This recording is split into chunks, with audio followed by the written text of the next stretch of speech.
दरिया के किनारे सरसब्ज विशादाब जंगल आबाद था, जहां एक शेर हुक्मरानी करता था। बादशाह होने के नाते वो बहुत माजूर था।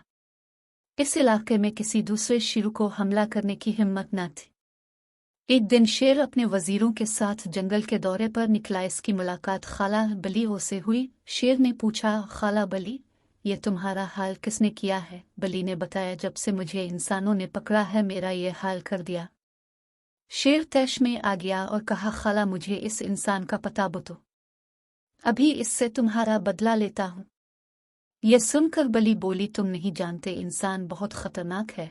आखिर खाला शेर को लिए इंसान बस्ती की तरफ रवाना हो गई। रास्ते में उनका टकराव एक लकड़हारे से हुआ जो लकड़ियां काट रहा था। लकड़हारे को देखते ही बली ने कहा, ये इंसान है। ये शेर ने फौरन कहा, मैं तुम्हारा मुकाबला करने के लिए आया हूँ और अपनी खाला का बदला लेना मेरा हक है। क्या तुम्हारी खाला ने ये नहीं बताया कि इंसान बहुत खतरनाक है? इंसान ने फौरन जवाब दिया, मैं तुम्हें मजा चखा कर ही रहूंगा।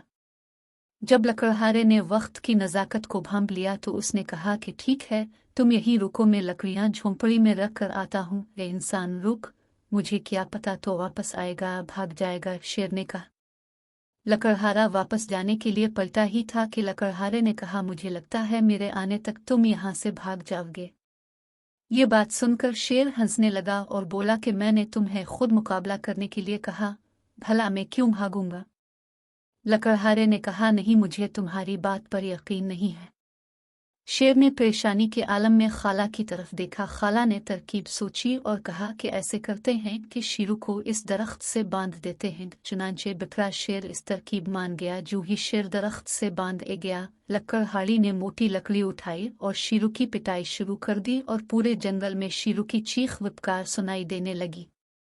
अच्छी तरह शेरू को पीटने के बाद लकड़हारी ने कहा कि बली, अपने भांजे का ख्याल रखो, मैं अभी आता हूँ। ये सुनना था कि बली शेरू के पास आई और कहा कि भांजे, मैंने तुमसे कहा था कि इंसान बहुत खतरनाक होता है, अब सजा भुगतो अपने गुरूर की।